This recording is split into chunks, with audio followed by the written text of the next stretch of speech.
back, everyone, to a wonderful and exciting new episode of Kids on Brooms right here at Proficiency Bonus. I'm your favorite professor, Fern Spindlewheel, right here from Weeping Terrace, School for the Magically Gifted. We're going to dive right back into our adventure with our wonderful heroes today. Our wonderful students and faculty of Weeping Terrace.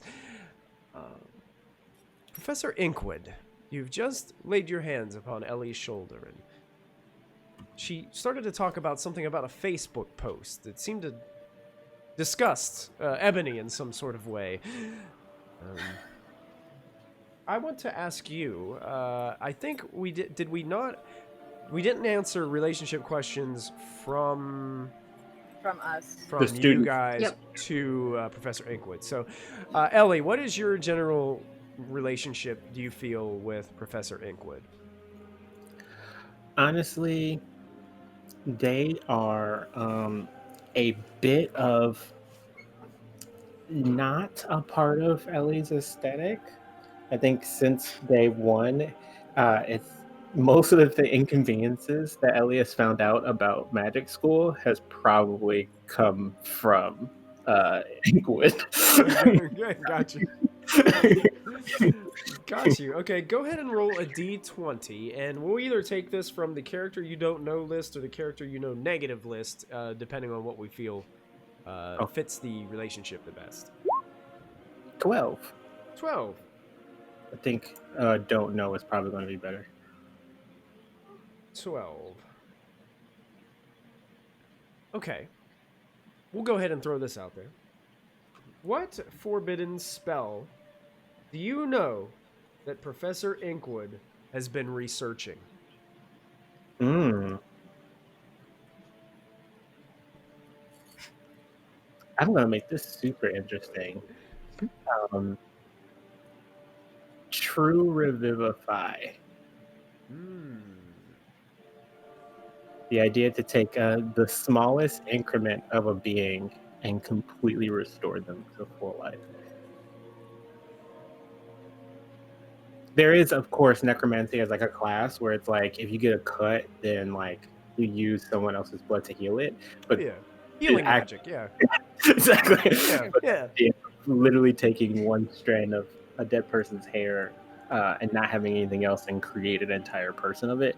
The ramifications kind of really break the laws of physics, especially seeing how you can still keep like the corpse of the other person there.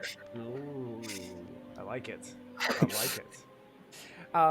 Ebony, as you're standing there as well, what do you think your relationship would be to Professor Inkwood? I mean, she's always telling me to apply myself, and it's a little annoying, but I kind of like her because like she has like the darkest, gothiest class in the entire school, and I kind of respect that. Okay. Why don't you go ahead and roll a d20? All right. Surprising amount of pink involved in the necromancy class for some reason. Who knew? 12? 12. Go ahead and roll again.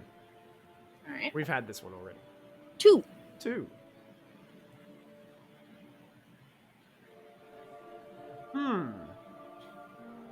This is interesting.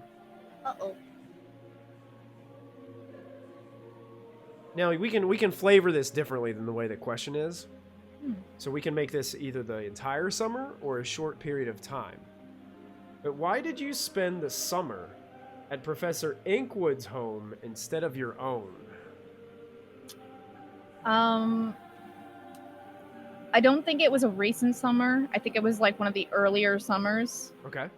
Earlier years. Like I mentioned before, Ebony is an orphan now.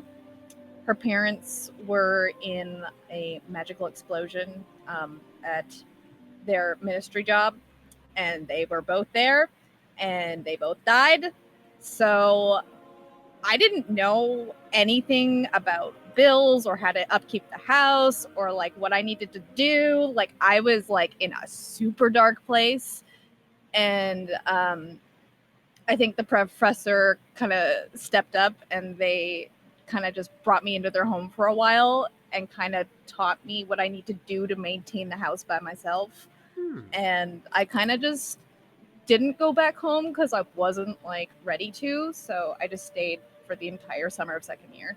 And this probably helped the professor to determine their belief that you are very gifted, but you need to apply yourself. I can see And you that would, being a I direct think they would correlation. definitely notice, like after her parents died, like the amount of care that she potentially had just all vanished. Like it just dropped Fantastic. completely. Like she just doesn't care anymore. She's like inherited a bunch of money, and the students are really annoying, and she's repeated so many classes.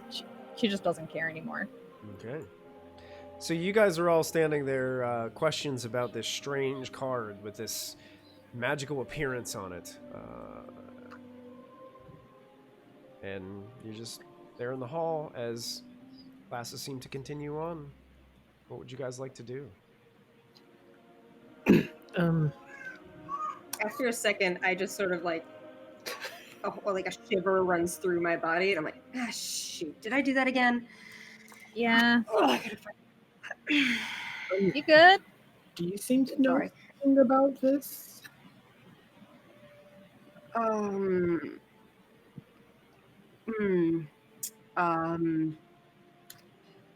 Ellie, they don't know anything. Leave them alone. They're busy. Okay. Yes, I mean, I have class or prep or yeah. So I need to lie down, but yeah. Yeah, go take a rest. I wait for Inkwood to walk away and say, you know, is there something really strange about Professor Inkwood? Like what? Like, you know, I'm not saying that when they do that weird seancey thing, like in the middle of a hallway during the day, is like not like normal, but it's just definitely not something that like you see happen every day, you know? Okay, but like what is normal? I mean, like, fair. I just want to know. That last like black card thing, I was given this by a student, and I'm pretty sure it's like a real exclusive thing, and like teachers don't know like student stuff. It's not like they've ever been like children or anything. Yeah, it's not like Professor Inkwood spent their entire magical student life here and Exactly. hasn't left this place. Right, because they're just like teachers, and I mean that's what teachers do, right? So I don't understand what this card is all about to them. Ellie, I know this is probably like a big ask, but like, why don't you go check the library and check the yearbook? You might see a really cute photo of the professor. Just saying. Absolutely. When you say the yearbook, is that like an app or something? Is there like an online student directory that I can find? Is there like a website, or you have a QR code that I can scan? I'll figure it out.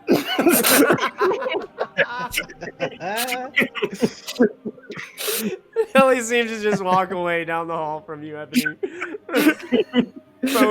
phone in front of her face. They say I'm bad. Oh my god, I'm not that dumb. I'm dumb, but not that dumb. I'm gonna go check on the professor. Okay, Professor Inkwood? Yeah. Okay. I had wandered my way back into my room. Okay. Your classroom? Yeah. I'll go Okay. back there. Is the door closed or open, ajar, Professor Inkwood? It's probably like attempt to close, but you know when like you kind of close it like a little too soft, and so it doesn't like latch, and so it just kind of opens a few inches again. Sure. That's Oh, I just push it open. I wouldn't have knocked anyway. Sure. The door opens and Ebony is standing before you in the classroom, Professor. I actually have my back to the doorway and just sort of sitting at a table, head down, like, oh god. Hey, Ink, you okay? What? Yeah. Yeah, just, you know, take something out of me. I'll What be the fine. hell does Ellie have? Like, is that dangerous? Because it sounded a little foreboding, and I'm kind of into it. Yeah, it's something more from when I was a student. I haven't seen that particular artifact before, but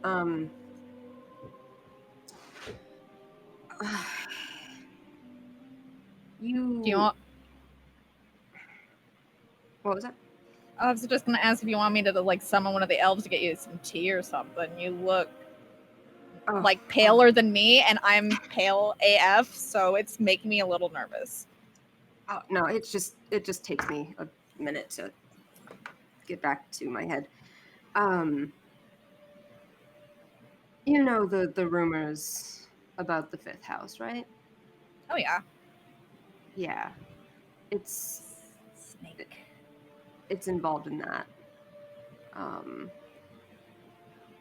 That was How would the preps get a hold of a card about the fifth house? I don't know. I don't know. It's not a great thing. I'll have to look into it. Can I get you to do me a favor? Sure.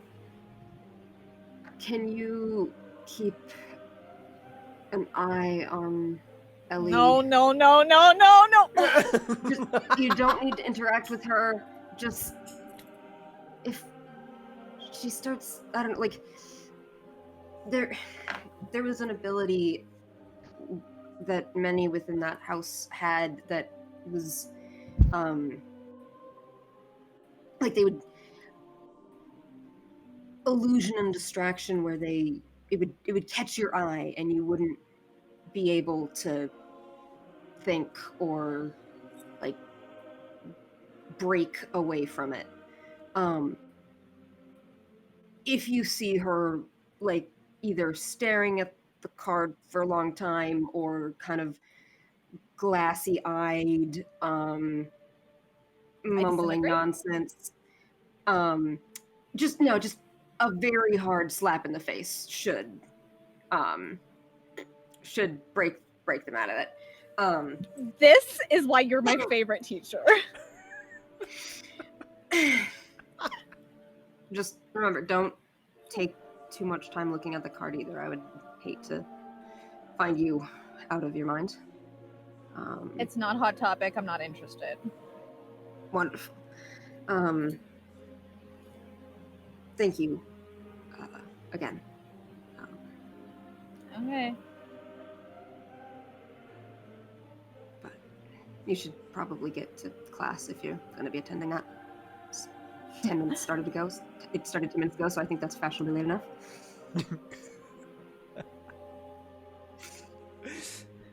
I mean, I could escort you to like the infirmary, and like we can both just like skip for the day. You know I can't do that. Also, very good job on the spell this morning. It was quite good. Thanks. Now, can you stop asking me to do it in class? Because, like, you know I know how to do it. Can you just, like, give me the A? You know I'm getting it. The thing is, you're the only one that I trust to actually cast a spell that won't go wrong and hurt someone else. You know, sometimes they ricochet, and I know that you're smart enough to do a spell that won't. Don't worry, I won't need any more demonstrations for a while. All right. So, I appreciate it. Thank you. Yeah. All right. I leave. And speaking of hard slap to the face, we're going to transition to over back at the greenhouse. Oh no. Where Professor Oliander Halifax seemed to have engaged against some creature that is thrashing about in his greenhouse. Also, I wanted to mention, because I forgot to mention the first time, as these plants are kind of being kicked off of the table, and this creature is thrashing about, these crying onion plants, they roll across the floor as they're spilled from their cracked ceramic pots, and they start screaming and crying these horrifying, terrible wails of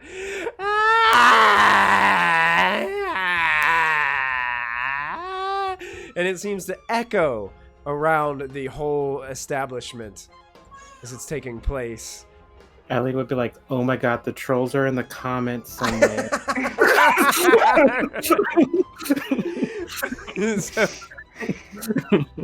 Would immediately follow that noise. So, before you begin, Professor Halifax, with all this going on and this shock of this happening and all these screaming and crying plants, I need you to make a grit check for me, please.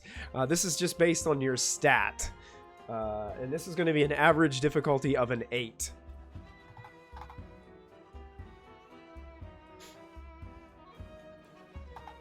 Okay. That is going to be a... This is with my stat. Yeah. That's an 11. 11. So it doesn't seem to bother you. You don't feel fearful at all. In fact, some of your creatures you've created have been much more horrifying than this. So snake monster's not one of mine. Not one of yours, but now that you're looking at it, you're like, wow, that would have been a great idea. I'm a little jealous. I am a little jealous.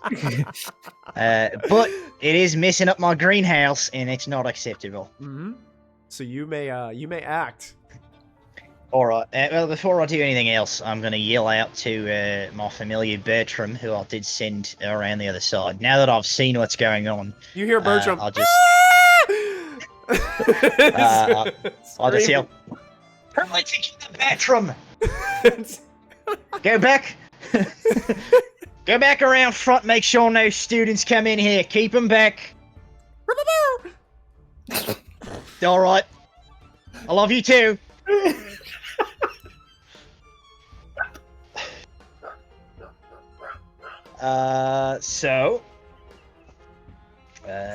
I suppose, so it's alright, refresh my memory, since it has been, as we've established, at least a week since we were here before, and not 5 minutes ago. It's like a boa constrictor with some kind of a weird Venus flytrap head, yeah? Totally, yep. Snake. Imagine massive python or anaconda that has a huge gaping Venus flytrap maw on for his face. Alrighty. And I'm just gonna look at it and I go, "Oh, aren't you gorgeous?" Alright, darling, let's dance. Okay. And I am going to cast on myself a spell to greatly increase my physical strength. Okay.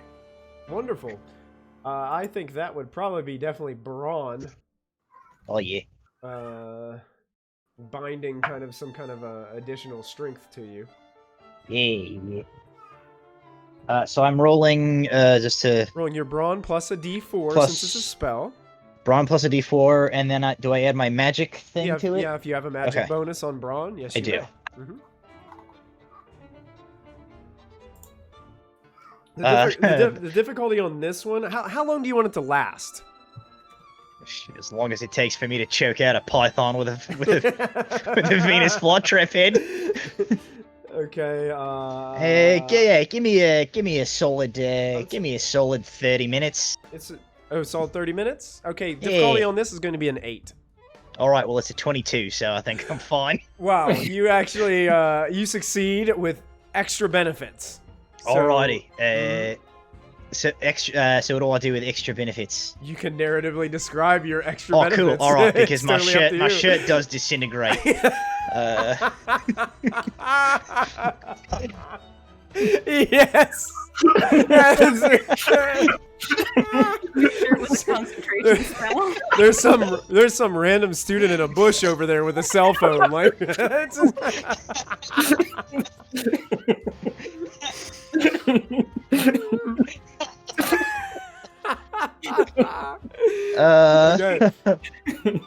Excellent. Yeah, so you cast this on yourself, giving this creature the moment in time that it would need to kind of lunge out towards you. So it is kind of lunging toward you, and it's going to try to snap at you with its massive maw as it reaches towards you. And I'm going to go ahead and make a roll for this, as it's going to go ahead and check that. I want you to go ahead for me. And you are going to make, how would you consider your character is going to try to resist this incoming onslaught? Oh, I think it's one of these. Okay. So, And as it comes in, I'm just like, yeah. So I would say you're going to use your brawn stat. Okay. And what we'll do, since you have increased your brawn, and you rolled so spectacularly, I'm going to say your brawn, you'll get to add, we'll say this is kind of like as if you've been in mastered in, so you get a +5 bonus. Okay. On your So stat it's it's dice, stat, +5. +5. Mm-hmm. And that's it. Okay. Yep. All right. It's going to be a 17. 17. I rolled a 14 on the creature's fight check. So you have successfully resisted, and it succeeded, so you get to narrate it. So it comes in, and I'm like, here we go. And I just sort of like squat down, and as it sort of comes in, I'll just like to the side, and I get just a big old headlock right around that baby. And it's like snapping at you. How are you doing? It's like the massive maw kind of like crushing down next to your chest. The tail like flaps, and it hits a couple other of these plants that fall down onto the ground. It's like, ah! What would you like to do next? I'm like, oh, you're disturbing the babies, not cool. And I am going to attempt to like leap up with it and come down and like suplex the creature into the ground. Okay. Same thing. This will be another brawn check. You'll be contesting against its brawn as it tries to avoid you.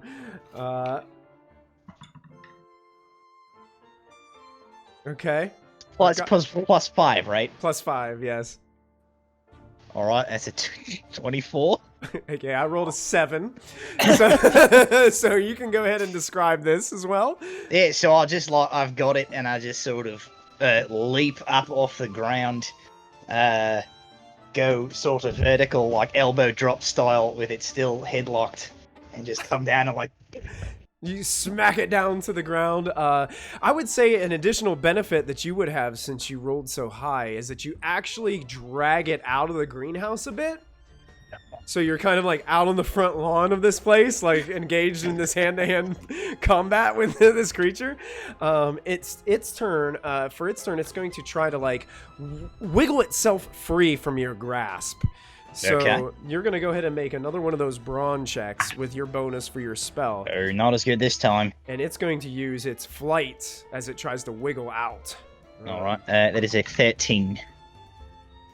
A 13 will still succeed as I rolled a 12 on my check. So you can go ahead and describe as it tries to wiggle free what you do. Yeah, so I'll sort of like it. It's like we're on the ground now, as I have just suplexed it, as we said. Absolutely. So it's sort of wiggling, and I'll now get like my thighs come up, and I like grab around the snake portion of it. So now I'm just like, all right, okay, nice, crocodile hunter style, and just rolling around on the ground. Okay, you have the advantage, so you can go ahead and describe what you do next. Alrighty. Well, as I've not had time to properly examine the anatomy of this beauty, I don't know. I don't know whether this will work, but when in doubt, let's see if a good old sleeper hold does it. Okay. So I'm just going to sort of shift grip around its big Venus flytrap head and just start to squeeze. And I'm just like, go to sleep, go to sleep, go to sleep, go to sleep. Okay. As I try to see if I can choke it unconscious. Go ahead and use, this would be brawn as well, because you're just using your sheer muscle to do this with your added spell benefit. Yep. It's a 19. 19. I rolled a 1. So, go ahead and describe how you put this creature to sleep. Yeah, so it's just like as it were, sleep, go to sleep, go to sleep, go to sleep, go to sleep. And as it like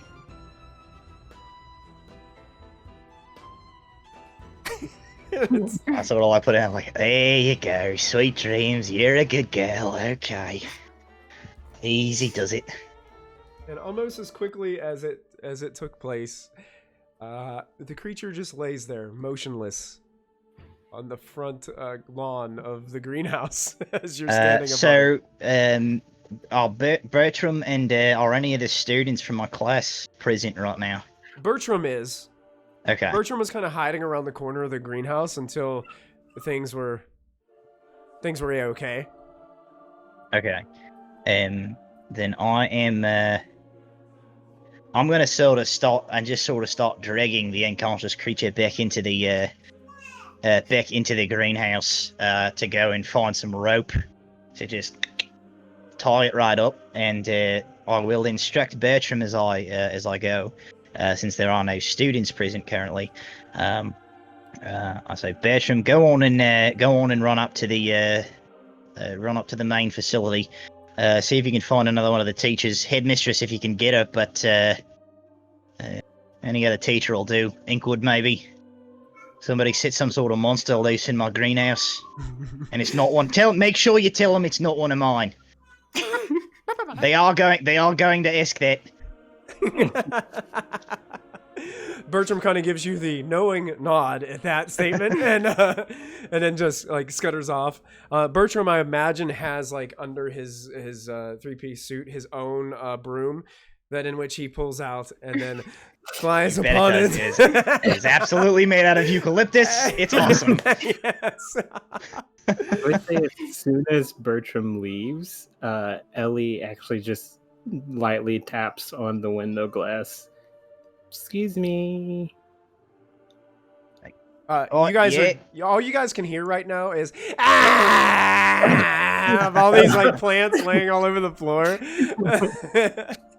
So as the tap on the glass happens, I look up, and as like this through this screaming, I'm like, "Oh, Like,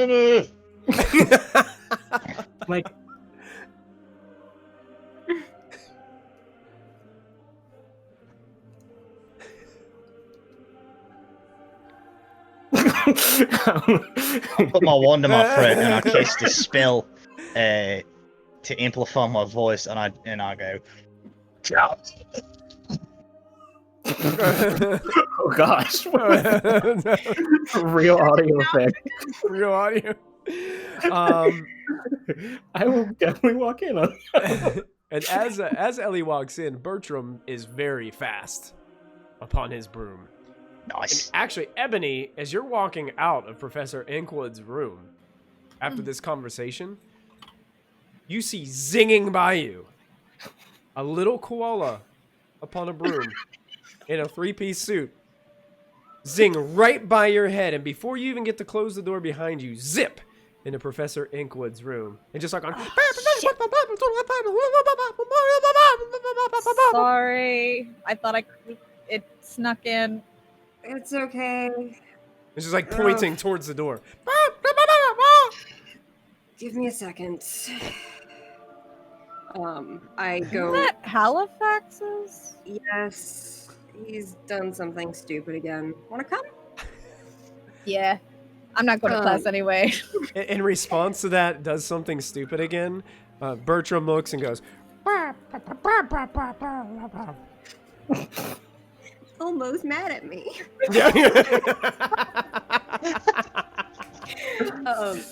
I go into. That was the part where the koala specifically said the beast is not his.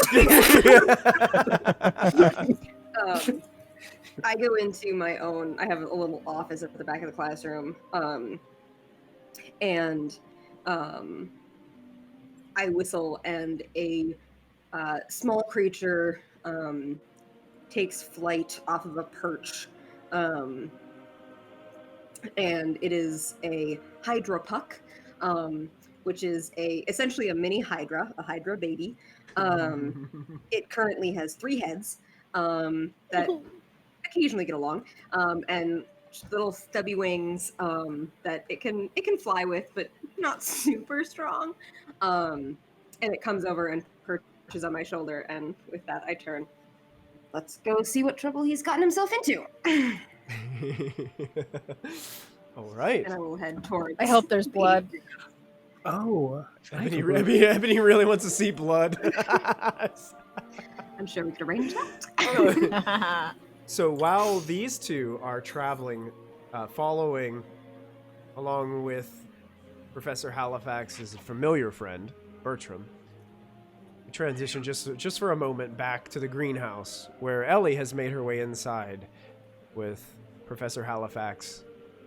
I would have just realized that like these are the little onion babies that are like kind of making all this noise, and I was like, oh, I think I can fix this. I'm going to actually have the first time you all see anything actually magical out of this person.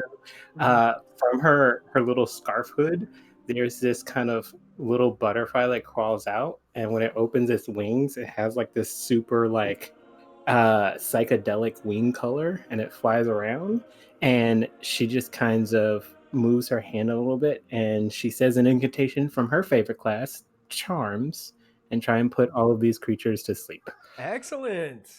So wait, your familiar is a butterfree that has sleep powder? Yep.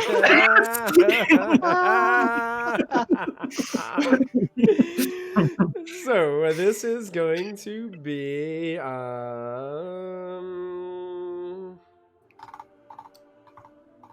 because it's kind of like a big area effect, that's going to add a little difficulty to it, but how long do you want it to put them to sleep for? I would believe that these things probably will eventually just continue to sleep on its own after a while, because my like summer job was like babysitting, and if you get them out for like the first like 20-30 minutes, they'll stay asleep for the rest of the hour. Okay. 7, 8. Difficulty on this spell is going to be an 8. Okay, perfect. So I'm going to do the D4 first. Max, dope. Oh, wow. And then I'm going to do my charm magic. Oh my god. Oh, he and it exploded again. Exploded twice, right? Wow. Crazy. Gosh. Yeah. Yeah, they're asleep. I might be dead. and if there's any like multiple narrative benefits to this that you would like to add to the story, by all means, you have the floor with a 37. Holy crap. Matt's gonna hate me for this, but as they all kind of go to sleep, it's a sparkling kind of dust that kind of falls over them that goes to sleep, and through your eyes you see that the sparkles kind of just like shimmer past the visage of Ellie as she kind of tosses one pigtail, and she's like, "Can I have a moment of your time?"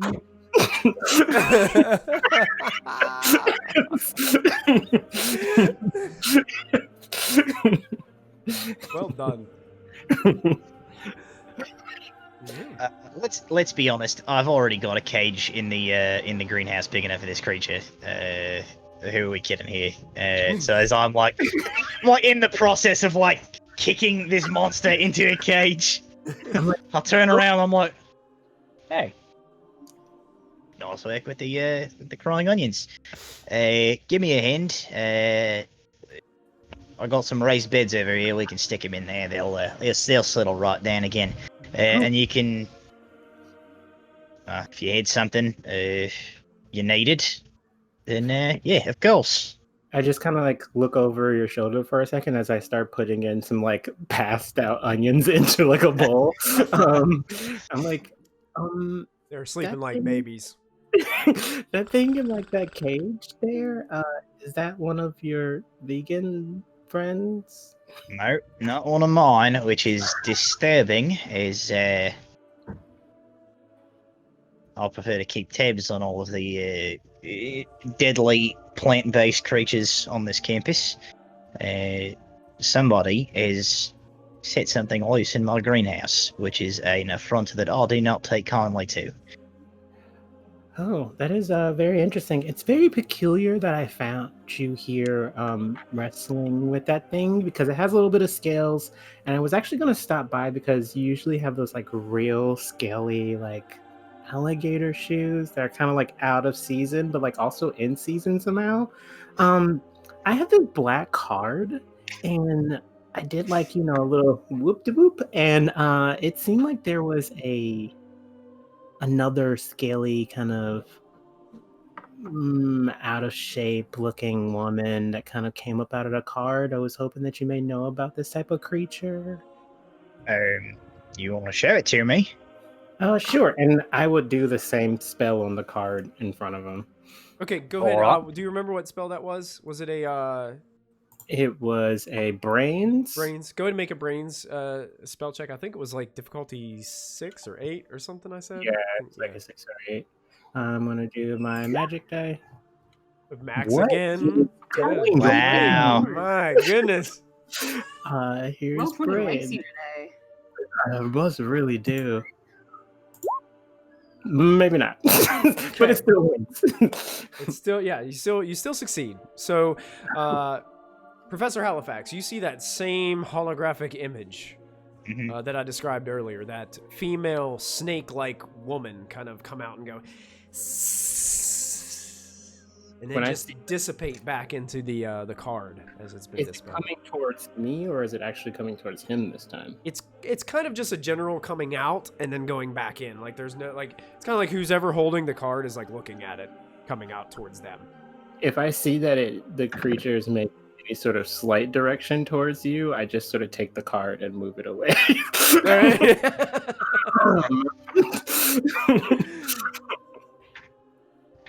All right. Do I know anything about this? How long has Professor Halifax been at Weeping Terrace? I'll probably imagine something about maybe in the same ballpark as Professor Inkwood. In the vicinity of a decade, maybe a little less. Okay.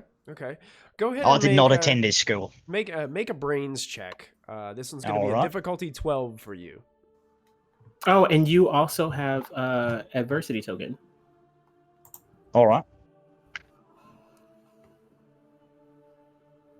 I'll look at the card and I'll say, "Oh my god." I have no idea what that is. It's about this time looking at this card that Professor Inkwood and Ebony arrive and make their way into the greenhouse, which does not look in order at all.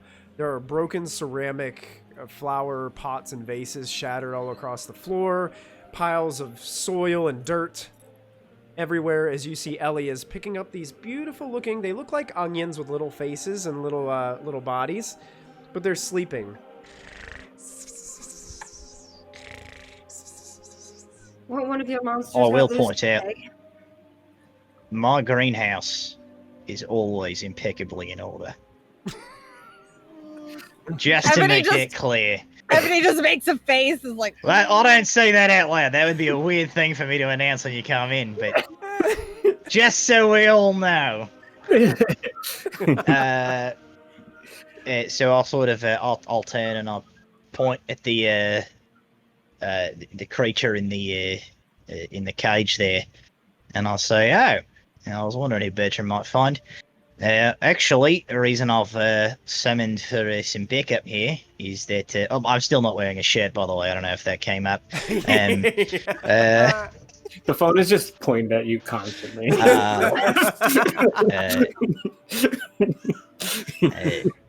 This darling little creature is not one of mine. It does look like somebody took a Dionia Muscipula and crossed it with some sort of a boa constrictor, but it's not one of mine.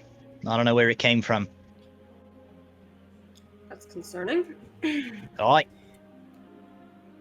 And it was just here when you got back? came here for my class, who Yes. are all very late at this point, and will be getting in trouble when they get here. But I came back and it was smashing around in here, caused all this mess, woke up all the onions. How long were you gone? Couple of hours. I had my last class. My biology course was in the main building before this. Have you done a perimeter sweep? Now I only just had enough time at this point to put this beastie down. We well, with the help of Miss Ellie here, who I suppose I should do the thing. 10 points to what is your one there? What's the Oh, don't worry about it. Just send me a Venmo. It'll be great. All right, I don't know what that is. Are you you're one of them you one of them avocados, or are you the Oh, I know what you're talking about. I'm Decorum or whichever one that is. The pretty one. Blimey. Inky, can you help me out here? I'm supposed to give points to the houses when they do good stuff. I don't know which one is which. I can't keep the colours straight. You know. Draconum. Yeah, that's the one. With the little Yeah. fake thingy. Oh yeah, all I could remember was Targaryen, but I know that's not right. 10 points for Draconum for putting the onions back to sleep. Be a real shame if this crook was to go to waste. They're damn near useful in the medical wing. Righto. Yeah, no, all I've had time to do is subdue the monster. We got the onions under control, and you arrived. Why don't you take a look around, see if any of your beasts are missing, and me and Ebony will do a perimeter sweep, see if anything shows up outside. Will do. Do y'all need me to do anything? I'm here until the weekend. Well, Scooby-Doo rules, right? If they're going together, I guess you're with me. Come on. Glad. Okay, here's what I would like all of you to do at this moment is everyone is going to make a basic stat brains check for me, okay? And the difficulty on this one for those of you outside is going to be an 8. Difficulty on the inside is going to be a 15. Oh, can I help? Yeah, this can be a plan sort of thing. So if somebody wants to, like, you can all roll, but if you want to help somebody, like, push to that level, you can use your adversity tokens to do that. Okay. Mm-hmm. So my brains dice is a 6, and I rolled a 6. That means I roll again, Roll right? again and add the total, yes. Mm-hmm. Okay. All right. It's a 15. 15 is the difficulty. Okay. I did not know that. Otherwise, that spell I cast at you might have been different, Ani. I didn't know they exploded. Might have got you. And then the adversity token is what? What now? It's +1 for each one that's used. Can you use All right. multiple in a single try? Absolutely, you can use as many as you Okay. have available. Mm-hmm. All right. Okay, So I got okay. this. Okay. So Yep. 6. That. Nope. Nah, even if I can't quite get there. Well, but if Ellie Yeah, where are you at now? chooses to help with her adversity tokens, With my, all right, I need to drop the accent for this part. You're fine. There's too much math for Yeah, dope that's Australian fair. accent. So with my dice roll, and if I burn all of my adversity tokens, I can get to a 13. Oh, I'll give you 2 points. So Ellie is going to help you, basically, Okay. looking through, kind of searching. You're kind of guiding her into different directions on where to look, and you guys are peering through. What did the group on the outside roll for their checks? I got an 11. 11. Perfect. I burned my adversity points to get a solid 8. Solid 8. Okay, so you both succeed. Exploring the perimeter.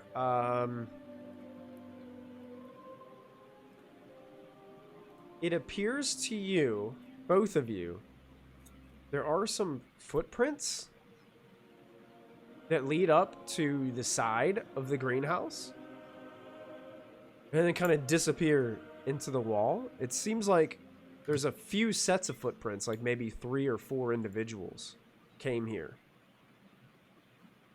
And you're not sure how they got in, but the footsteps kind of disappear into the greenhouse. Do the footsteps remind me of any of the shoes that the preps wear?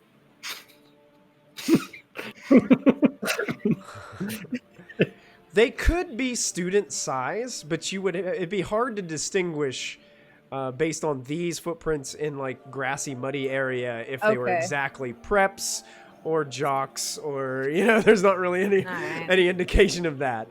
But they do look like some of them could be upper class students.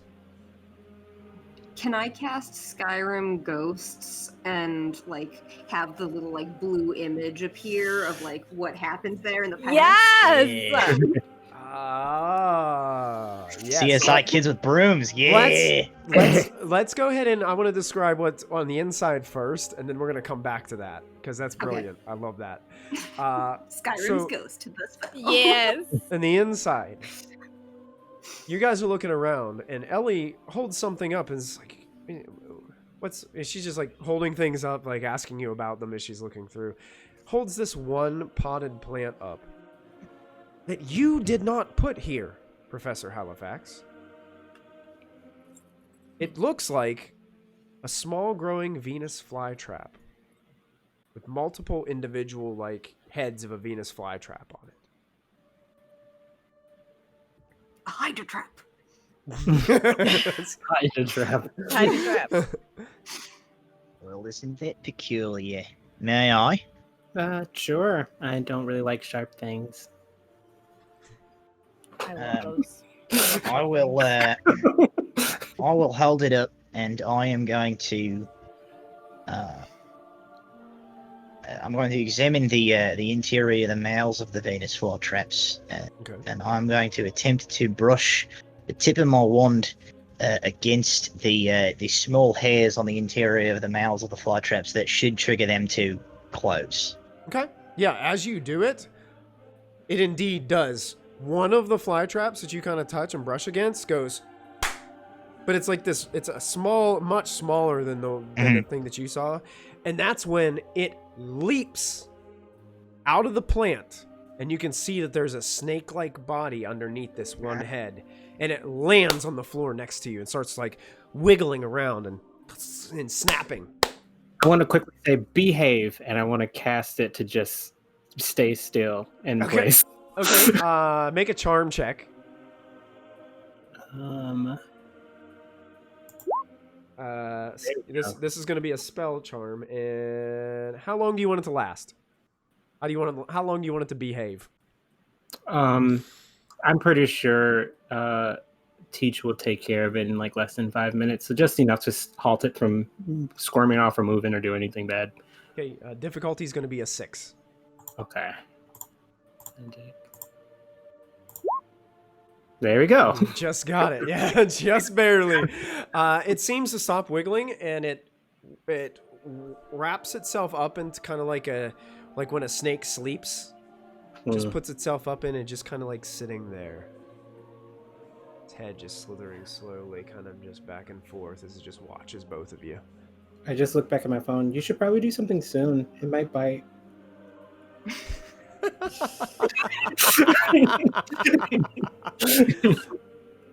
And Professor Halifax, you're sitting here marveled by this. Fascinating. And outside, Professor Inkwood is trying to cast a spell that is breaking the rules of reality here by looking into space-time. So this is going to be a little bit difficult, but I would think that this counts as a spell. There's a specific one that says, would you consider this divination? Possibly. Or would it be more of Dudamancy? That's what my character does. It's a Dragonborn Mancy, actually. Thought I saw this one in the book. What can I say that'll make it be brains as the stat I have to roll? It could be Honestly, divination is brains. Yeah. Awesome, let's go with that then. And it has to do with like astral projection. Yeah. Yeah. Understanding or see into a different place, space, or time. Yes, that's divination. Brains is go. what's going to be a check, plus your D4, plus whatever magic benefits you. The difficulty on this, because it's kind of breaking the rules of reality. Because this is you probably need some time for it. And difficulty on this one's going to be a 12. I got a 16 and a 3. Boom. Oh, So, you Yeah, succeed. 19. Okay. 19. What you see is it is hard to tell with clarity the nature of the students. You can definitely tell they're upperclassmen. It looks like a mix between two boys and 2 girls. The 2 boys seem to be mystically appearing before you as you cast your wand and are walking near the greenhouse with this large crate, and they're both carrying it kind of to the side as these 2 women or female students are walking behind. One of the female students then walks around these guys with the crate and casts the wand towards the greenhouse, and then looks at the others and goes like this. And then it seems like she's climbing up over into a pane where there's glass now, but may have not been when they cast the spell. As the male students kind of struggle to get this crate, like one kind of, hefts the crate up and the other's kind of like looking like it, and then it kind of disappears behind the glass, and that's kind of like where your magical window ends. You can see the one other female that's last, like kind of looks to one last look around, and you can see that she's holding kind of like a potted plant in her hands, and then disappears also, and then that's where the spell kind of dissipates. Well, students. Unsurprising. Well, kind of surprising. I suppose we should find that potted plant. What are your thoughts, Ebony? This is such a pain. Oh, okay. I mean, I'm pretty sure I can find out who did it. I have my Would you? suspicions, but yeah, I can probably figure it out. I would appreciate it. Of Just course. don't. Well, do you think this is like connected to what you just said? Possible? Never really know. So reassuring, Ink. So reassuring. Not the most useful gift. Uh-huh. Well, Be careful. thanks. And as Professor, Here, why don't you take Puck? And if you need anything, he can get me there quickly. All right. and as we transition He's from a one metal, conversation, like a metal dragon. Like him. we transitioned back to the inners of the inside of the greenhouse, where Professor Halifax is just kind of staring at this creature on the floor that's just kind of like looking back at him. It doesn't have any eyes, but it's kind of just seems like it's just facing his direction. Did you find anything useful, Mr. Halifax? Halifax? I'm trying to figure out growth rate on this little guy. I mean, the difference in size, obviously, between this one and that one. Well, they both have plants and they both have scales, so like that's like basically the same thing. My assumption, at least the working hypothesis now, is that it is the same creature. This appears to be the juvenile form, and I'm assuming that that is the adult. Wait, so plants can go to jail too? Yuck.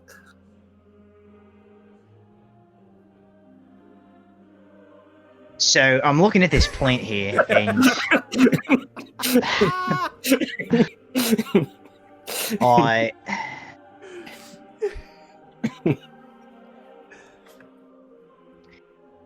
I'm gonna collect it. Okay. It is a living creature. I'll not be unnecessarily destroying anything. But I assume, given the nature of my greenhouse, that there are probably a number of terrariums that have been magically reinforced, such that it should keep anything from smashing its way out, unless the baby here has a pretty significant growth spurt. Well, I'm not looking, and ends up the same size as the other one. I'm gonna try and collect the little bugger and put it in the. Sure, it does. It Put does it in an not seem to enclosure for now. resist. Magic? It does not seem to resist because of the spell that's on it. So you collect it up, and where are you putting it exactly? I'll sort of put it off to the side, or I'll put it into a. How about this? We'll put it into a terrarium. I'll pick that up and I'll bring it over to my office here in the greenhouses so that I can put it in there. Snap a grow lamp on it, and Okay. lock it inside there for now for safekeeping. I don't want anybody coming along and messing with it until we know more about what it is and where it came from. Perfect. And just as you emerge from doing all this, about 4 of your students come barreling into the front door of the greenhouse for their class, seem to be running because they know they're all late. And they look at the floor and the mess that's happened in the greenhouse, and they're like, Professor. G'day. It's And a I cast shirt on myself. and as Professor Halifax's shirt appears upon himself, that's where we're going to end today's episode of Kids on Brooms. Oh no! Wow.